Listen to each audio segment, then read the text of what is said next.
welcome. Thank you so much. It's good to be here. Yeah, I guess the most easiest question to start off the bat is, how did you get into acting? Oh, yeah. Good question. I was very young. I was 9 years old, and my first role was in the Harry Potter films. I hadn't done anything before, so it was quite a crazy way to start my career. It's kind of back to front almost. And I guess at that age, I didn't necessarily know I wanted to act. I don't think I probably knew. I'm sure my dreams were changing every day, as they do when you're younger. But my older brother, had read the first 3 Harry Potter books at that point, were out, maybe first 2. And he said, you should go and audition for the role of Ginny Weasley. Just because everyone sort of knew that they were going to be making them into films, and it was like public knowledge that they were casting the parts for it. And believing anything my older brother said, as you do as an impressionable young girl, I was like, okay, yeah, I'm going to do it. And my mum called the UK publishing company, Bloomsbury, and they gave her the contact for the casting office. And then they said to send some photos of me in with a little sentence of that I had to write about why I wanted to be in the movies and what character I would play. So I had no idea what I wrote as a 9-year-old with that sentence. But yeah, so I honestly did not think it was going to happen. I was someone who loved just taking part and trying out for things. So I was pretty shocked and terrified when I actually got the role. The reality was oh, I've got to go do something I know nothing about. So, but all of us, it was very much our first, experience acting. So the beauty of that was that the environment in which we sort of grew up and into acting within was very supported, and we were in it together. It wasn't like you were sort of one kid amongst a cast of only adults. The fact that we were in it together made it sort of all the more sort of special and sort of protected, I guess. And what was the audition process like? Because I am guessing a movie that big was quite the process. It wasn't, did you just go in and that's her, that's I think her? You've also, I guess at that point, the books had a big following, but at the beginning, it wasn't a big movie. This was and the beauty of how these films were made is they very much sat within a very sort of weirdly sort of British contained production, in the sense that when you were filming them, it didn't almost feel like there was this crazy phenomenon that became of Harry Potter. It was I was very close with everyone, the cast and crew. It was actually quite a sort of family vibe on set. So I guess it changed for people who came on to characters in the later movies. Were, I think, up against thousands and thousands of people when they went up to be cast. And when I was cast, Ginny's character was very small. So I only had my one scene on platform 9 3/4 in the first movie. So it kind of really unfolded for me as the series happened. So it wasn't too daunting. But yeah. Was it magic there already? You said you were just in one scene, but could you feel the Harry Potter magic already happening while you're making the films? Definitely. I think, we all signed on at the beginning for the first 2 films. They definitely knew they were going to make the first 2. And I think quite quickly it was quite clear that people were going to like these films. And yeah, the set was incredible. To be, my first experience was at King's Cross Station, which is a train station I grew up going to as a child, I used to go to King's Cross to go see my grandma on the train. So it's something that I knew. And to suddenly see this place within London that was my city taken over by a film set was just so impressive. And having the Hogwarts Express right there in the station, I think instantly that first day I stepped on set, I knew I was getting into a world that was so beyond anything I had experienced. And luckily, Julie Walters, who plays Mrs. Weasley, she held my hand through it, and she made that first day manageable. I think I was freaking out, being what does action mean? What do I do? She was always a good literal mother to me on set. Were you aware early on that you would end up with Harry No, I didn't know.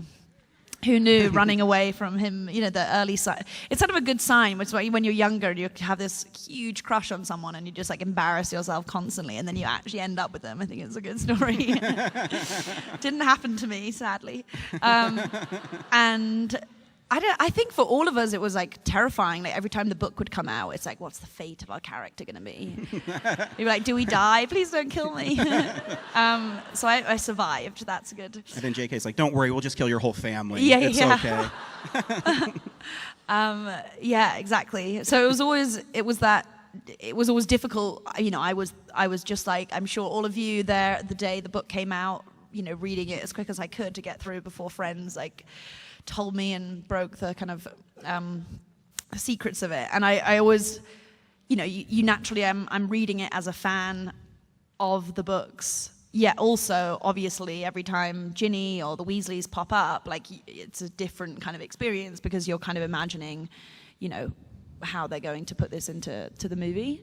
So I didn't know. I mean, although actually once I remember having a kind of very like ambiguous, mysterious kind of conversation with Jo Rowling, and she was like, she just gave me this kind of like, and I was like, I forgot what film we were doing. I don't know. It was already, Ginny's role was already beginning to sort of kind of step forward through Dumbledore's army and different things, and yeah, I don't know. She was just like lots of like looks and like some words, and I went, what does that mean? But now I know what she meant. So yeah, it was fun. It was cool. I mean, what was super special, I think, about how the movies finished is that we finished on platform 9 3/4, and I started the movies on platform 9 3/4, and the kids, the Ginny and Harry's kids were the same age I was when I started filming. So it was a very, very kind of perfect sort of full circle of the experience, kind of coming back and finishing there. So it was cool. Did you cry in the last shot there? Because I did. I'm like, oh, they're grown up. I look so. Yeah. I'm not 30 years old and crying. I'm cool. Yeah, you got. I feel. I did when we watched the. I definitely got emotional watching it. I think upon finishing it, I almost like couldn't accept it. I think a lot of us couldn't. We always had these big breaks between film to film, so we were quite used to the production shutting down for sort of 5-6 months and then starting back up again. So even though it was a very, I think because we had all the Battle of Hogwarts and so many people unfortunately did die, that it did feel like there was this kind of death of the movies happening literally as it was happening. So there was always a sort of somber kind of mood some days on set, just knowing that it was coming to an end. But all the time, I think, still didn't feel real that we were actually finishing them. And, the beauty of the friendships I have with everyone is that upon finishing, we've individually sort of shared our experience of what that has been like finishing these movies, and like on reflection how huge they were as part of our lives and how seminal they have been to sort of like dictate what we've ended up doing ourselves. So that has been really interesting, that a lot of it, like I feel like I processed a lot of it after finishing because it was all such a kind of whirlwind of an experience. Yeah, because also the films, much like the characters, grew up. The first two are kind of adventures, and then at the third one, they kind of start going darker. And as you grow up in the films too, was that a sense with all of you as well, that these are getting dark and a little more adult? Definitely. I think as we grew up, as Bonnie, as did, the characters. And I think just professionally, like at the beginning, I think it was okay for us to be kind of stunned, excited-looking children because it sort of fit the character description of what we were experiencing of, being in the adventure of Hogwarts. But then when things got when layers started to come in characters and the story became darker, it was suddenly acting much more. We were asking, a performance was really being asked of us, and that suddenly, meant that a lot of us had to step up to that in a kind of, in that sort of emotional way, that emotion that you had to bring to it, which was really exciting because naturally you want, you're going to want to be challenged, and we did want to be challenged. And also all the people that we worked with, we had like the most incredible actors to act alongside, that, you know, the sort of best of British talent. We got to sort of act alongside and observe, and that taught me so much. Just taught me just how many different ways you can go about acting and go about working in a scene, and they never really, you know, they treated us as one of them, even if we were sort of 12 years old, because they knew that, you know, you can't get a scene, and if there's hierarchy in a scene and you're not collaborating, then you're not gonna get that drama that is needed for the scene, because it is all about sort of reaction and working off one another.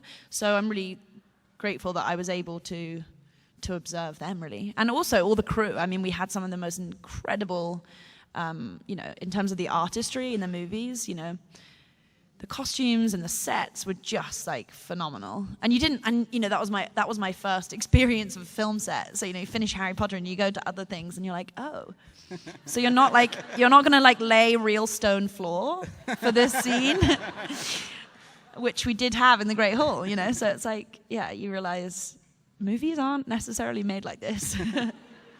Speaking of which, you made a movie. You directed a movie. Yeah. How did that come about? Yeah, I've been directing now since, well, when I went to college, I went to film school. So I graduated that like 6 years ago. And yeah, I've made 3 short films, a web series, some music videos, and another like series of films that all come together as an exhibition. And it's good. I love it. I mean, I'm not very good at sitting still, so I quite like directing because it's nonstop, and you get to sort of work across the board of all the different departments. You know, you really get to visualize every element of filmmaking, and you know, I began to realize that I wanted to direct really also still when I was shooting on Harry Potter. I was always so fascinated by how it all came together as a film, and sort of, you know, from very probably annoying person asking like every question on set, like, what does that button do? What does this button do? Why is the light looking that way? And, you know, I would, and luckily they're very generous with their time, and they described lots of things to me. And even when I wasn't, there were times, you know, when I didn't have to catch up with schoolwork and I wasn't filming, I went and worked in some of the departments. Like I sat in the art department and worked in the costume department. I sat in the editing room and watched them edit. So it came, you know, it stemmed from that. And then when I went to film school, and now that's mainly what I'm doing, directing, and I love it. I just had a film, that came out 2 weeks ago called Medusa's Ankles. And that was the biggest kind of production I've ever done myself, in the sense that we built an entire set. I'd never done that. I'd always just shot on location. It was a much bigger cast than I'd worked with, and crew, and yeah, it's kind of, well, the next, apart from small little projects, like I've got a music video that I'm directing in a few weeks, but then the next kind of step is the big sort of first feature film. So that's what's underway now, which is cool. Do you see yourself transitioning from an actor to just a director, or do you still want to do both? Do you know, at the moment, I very consciously decided to just direct, because I felt like they're very different headspaces to be in, and especially just to flip between the two. And I kind of wanted to give myself enough time to really see if directing was something that I loved and could maybe do. And it's been amazing how quite clearly, just giving myself that time and freedom just to concentrate on that, how quickly it was clear that that's what I needed. I needed some kind of just to step away from that. And I also just love, I love being here, and I love having the sort of interaction with people and that sort of face to face, but I'm actually quite a sort of shy and introverted person, and directing and being behind the camera is somewhere that I find myself quite comfortable. So I've enjoyed just telling the story, and my stories, and being a bit more sort of behind the camera, hiding behind the camera. But yeah, I love it. It's been cool. But I'll hopefully go back. Maybe I'll write something for myself, or play some weird cameo role in my film. See if you can spot me. Yeah. And what does it mean to you to see all these people here for you? That's pretty awesome. It's crazy, guys. I think the beauty of Harry Potter is that it just will keep going. Like, isn't that you meet people who weren't even born when we were making these movies, and yet it's still like it transcends through generations and languages and countries, and I think that's just amazing. I'm always so excited to be part of other people's experience of the films. I think that's what I learn so much and hear so much when I come to Comic-Cons, is just like how it's affected people personally. And I think just inspired so many people to read. I mean, as a kid, I wouldn't have read like a 600-page novel. I'd be like, no. So that's really cool. I love that I could be part of that too, because I'm a avid reader, and I think it's cool that the movies have inspired people to read and tell their own stories. So yeah, thanks.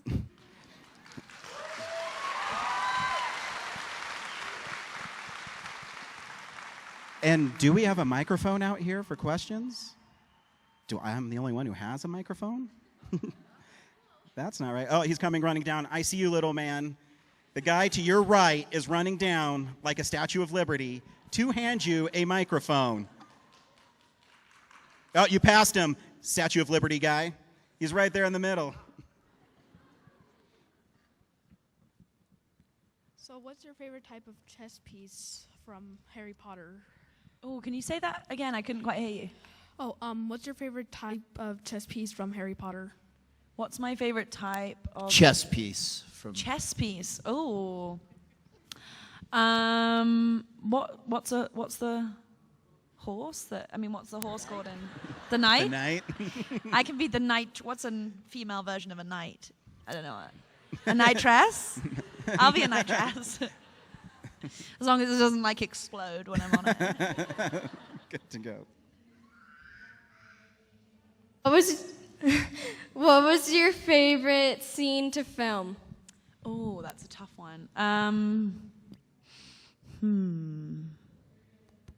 I actually really, even though at the time I hated the dress that I wore in the scene, the Yule Ball was so fun. I was like, what? This is like the age when it kind of came at very much the age of what we were experiencing ourselves, just in that sense, you're suddenly like a bit more sociable, and boys and girls is like a thing, and before you're not a kid anymore, and you get to go to a ball, but I wore a really peachy, like green, terrible dress. So it was fun, but I wish I'd had a more sleek dress, but that wouldn't be Ginny, so the Yule Ball was fun, yeah. What is your favorite book other than Harry Potter? Oh, that's a good question. I guess 2 books when I was sort of at school that really like changed reading for me was To the Lighthouse by Virginia Woolf and The Great Gatsby by F. Scott Fitzgerald.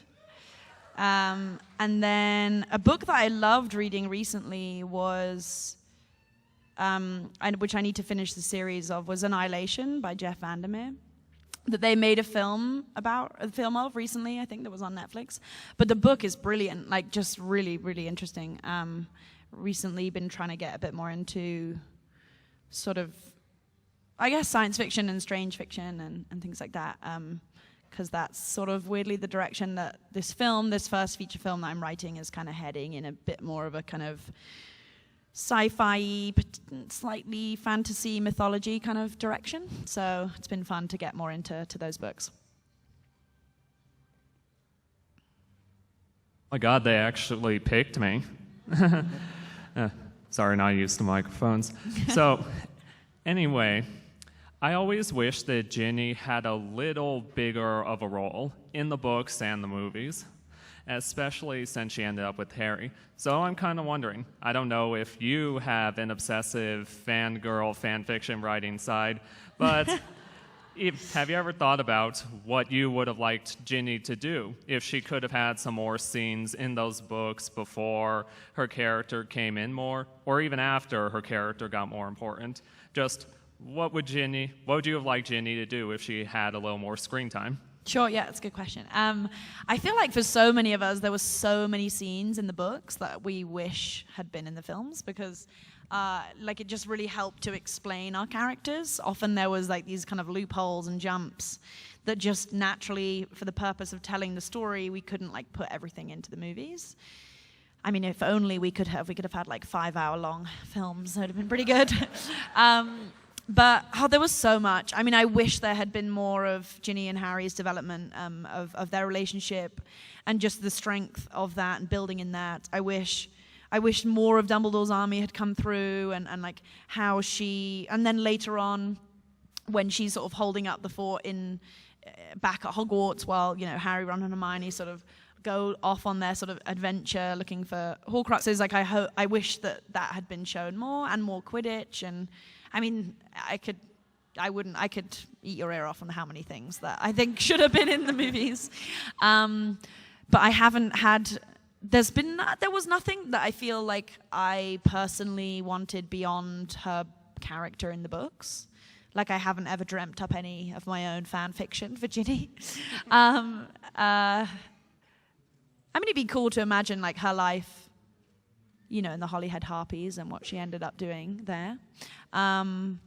But yeah, I mean, so much of it would have been cool. I mean, I was always pleased that they still kept a lot of the Burrows scene in with the Weasley household, just because I think that was so important to use as a kind of model of that sort of unconditional love and family that the Weasleys really represent, especially for Harry, who obviously has not come from that sort of loving home. So I was always really pleased that they did still manage to keep a lot of the Weasley household stuff in, because I think that's really important to the storyline of like Harry's friendship with Ron and then relationship with Ginny. But yes, I wish there was lots more.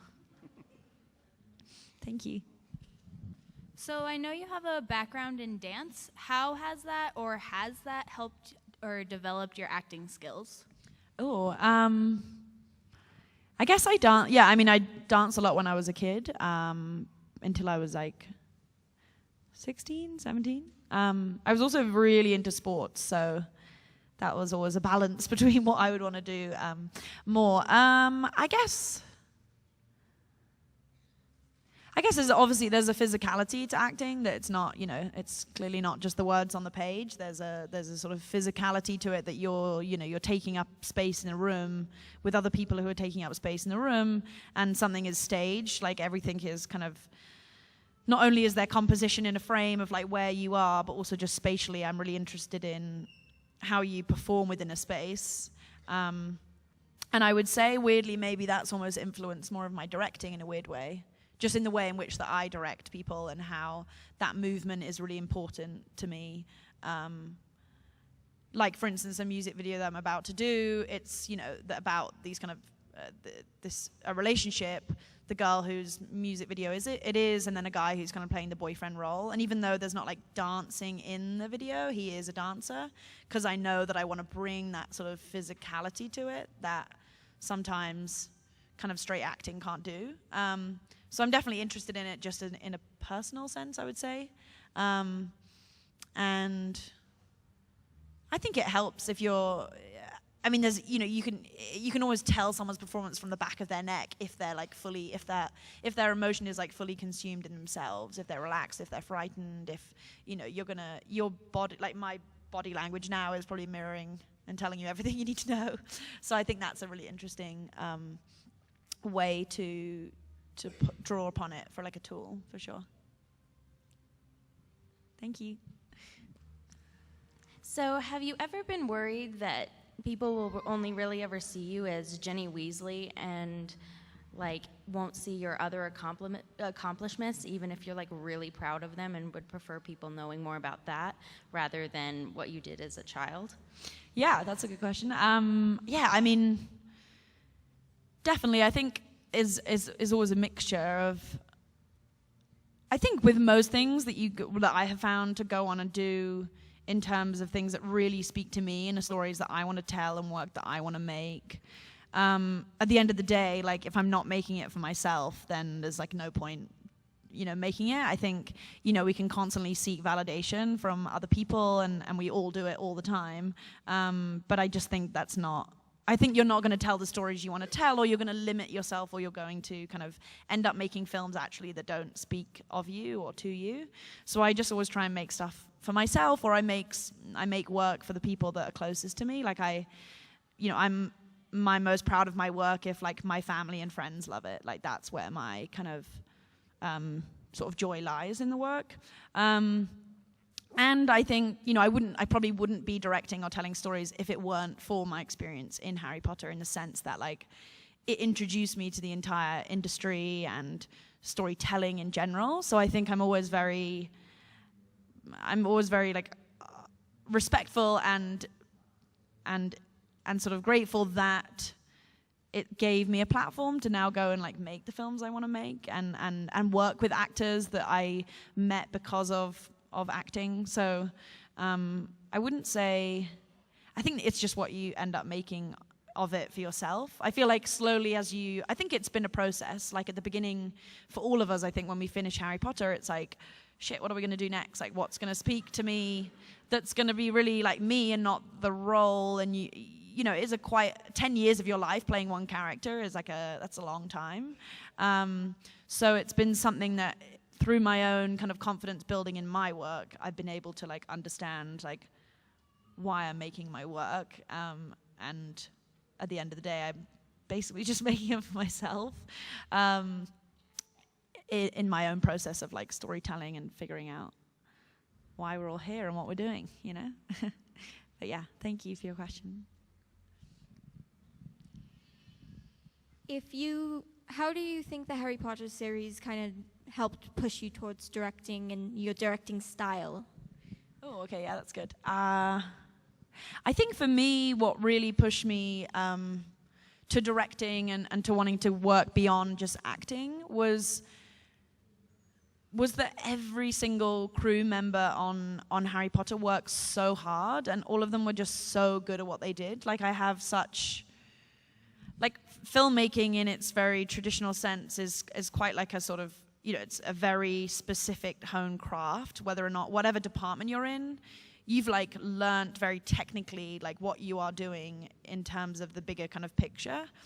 And observing people be very good at what they did and have like really good sort of integrity around that was what really inspired me. Like I loved that if one link in the chain didn't work as hard or didn't kind of give as much, then like the whole thing would sort of fall apart. So I was quite interested in being part of that like bigger chain of stuff. So it wasn't just like the one part of acting that sometimes you kind of come in and then you leave and then you kind of want to know what else goes on, but you don't get to be there for it.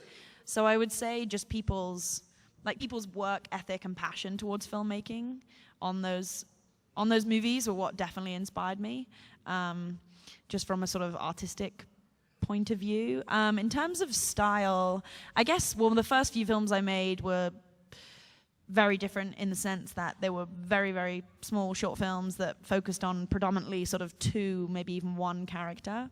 And I feel like now, because this feature that I'm working on is kind of going in the bit more sort of slightly kind of fantasy sci-fi, and like the two lead characters are sort of teenagers, so I feel maybe in a way I've like circled back round to those kind of genres, which I didn't realize until now. So yeah, maybe I'm coming back round to that world. What was the funniest thing that happened on the set of Harry Potter? Oh, that's tough. There were lots of... I think all the Weasley household scenes, for some reason, you get us together and we just can't stop laughing for like no apparent reason. And yeah, having all those brothers, mischievous brothers.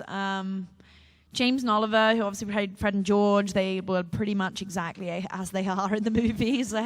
And then Rupert, like, cannot, if he laughs, like, if you set him off in one way or someone does, it's like he's done for, like, the day. And he'd often try and do these things where he'd, like, he would be, like, laughing mid-scene, and he'd try and almost, like, hide behind people. I was like, they can definitely see you're like hiding. You can't hide. Like the camera's right there. So that was always be funny. Like there was a scene that we did where Ron comes between Harry and I with like a plate of mince pies and sits down between us, and we could not get that. Like it took us ages. They were like, we've got to get this scene. We were just like, we can't. This is just ridiculous. We just kept laughing. Yeah, there were things like that. There were many things, and then, but you know, also I think there was like so much humor and so much fun. But then also there were like loads of crew waiting to shoot the film and finish their day. And if we as kids just kind of pranked our way through the sets, they may not be our best friends. So there was a level of kind of seriousness within it too. But yeah, I will always my favorite. Any sort of Weasley household scenes were my definitely most cherished memories, yeah.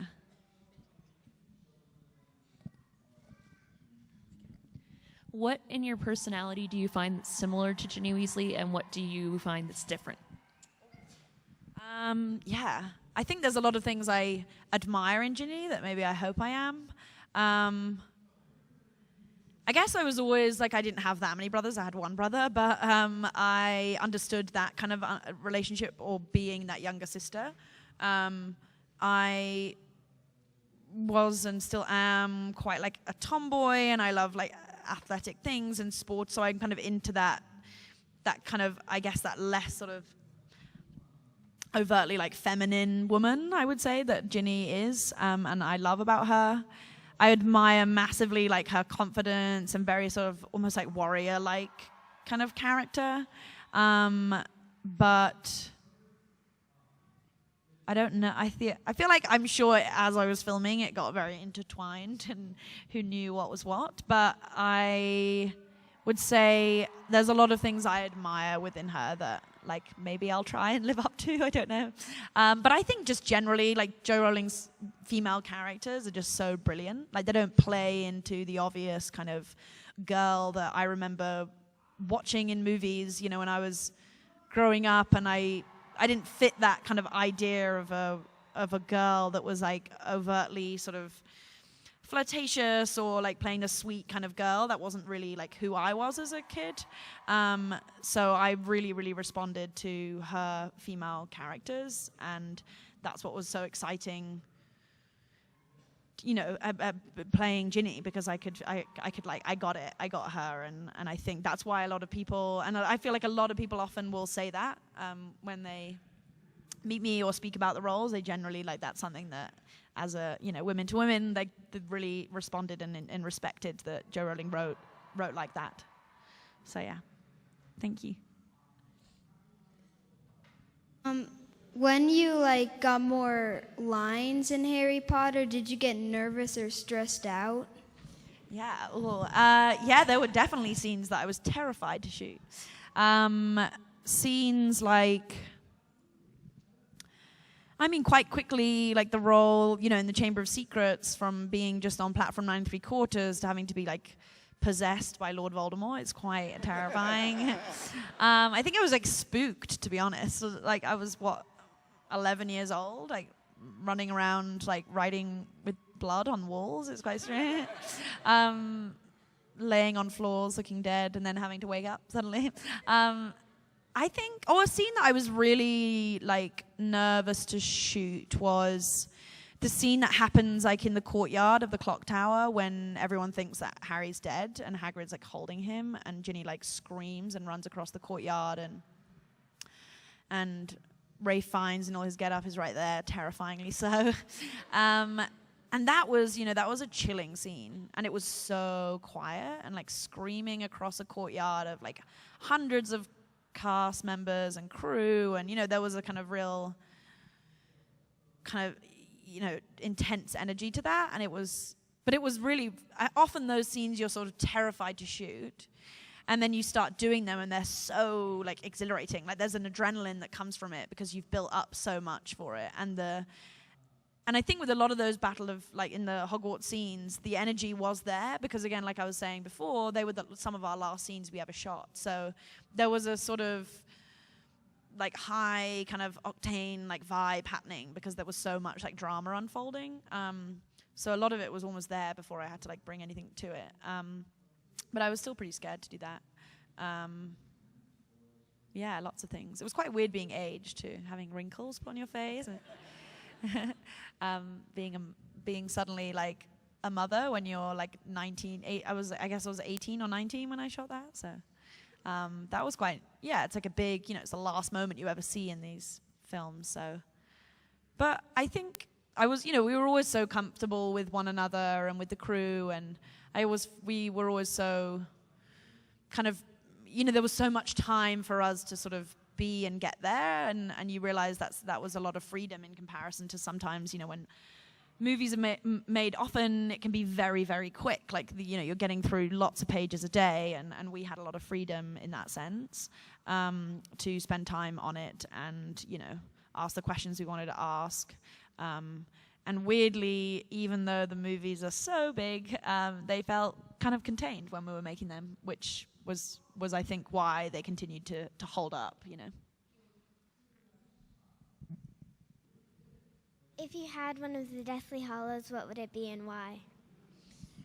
Ooh, the Invisibility Cloak? That's a Deathly Hallow, isn't it? Yeah, okay, I was like, oh God. Definitely the Invisibility Cloak. I mean, the things you could get away with would be pretty fun. I remember when I was a kid, I was like, the Invisibility Cloak, think of all the rides that I'm not tall enough I can go on at theme parks. Or like, think of all the bars and clubs I can get into, Or like shows you could go and see when you're like underage. That would be like cool. Yeah, I think Invisibility Cloak. I would be too terrified to like master the Elder One, so Invisibility Cloak. What film do you dream of making, like whether it be original or a remake? Oh, sounds like weird, but I guess right now I'm dreaming of the film that I'm writing, which is an original story, and it's very heavily sort of steeped and inspired by a lot of work that I've been doing, environmental work I've been doing. And so it really is sort of telling that story of like where we could possibly go if we continue to sort of destroy and devastate the environment as we have been doing, unfortunately, for so long.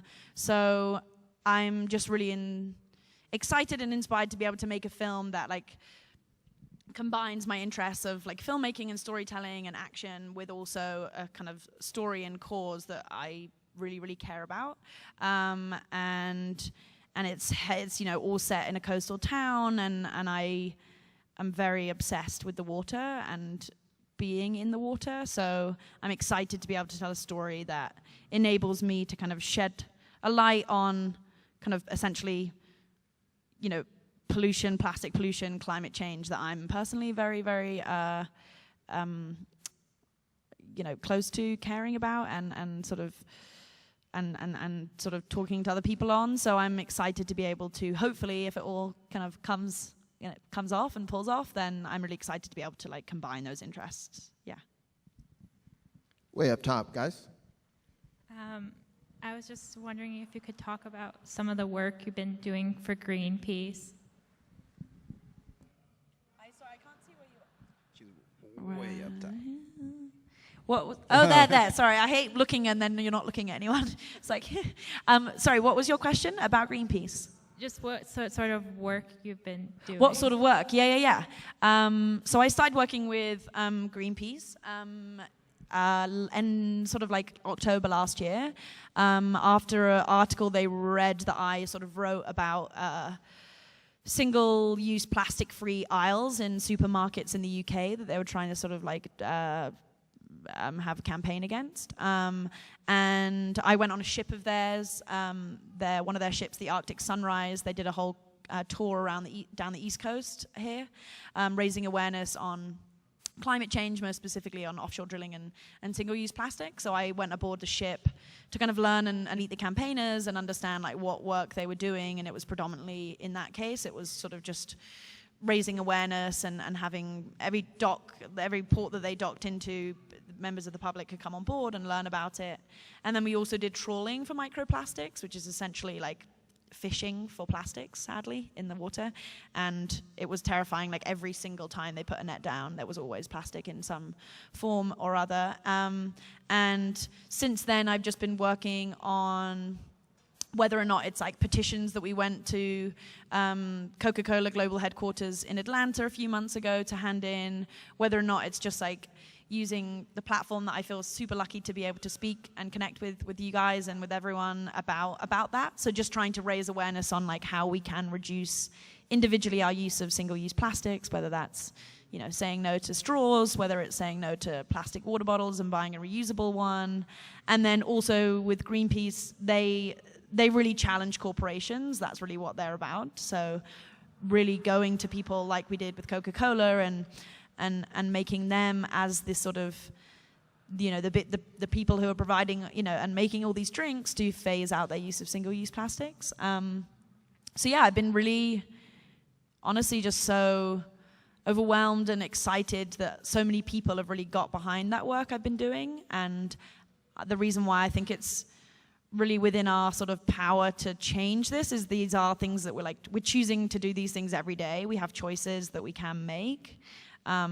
Whereas a lot of other campaigns and issues in this world, we could maybe donate money to, but we personally, physically cannot change, the life of a refugee child personally, but we can donate money to it. But often, our time and choices can be more powerful than money if we don't have that money to donate in terms of aid.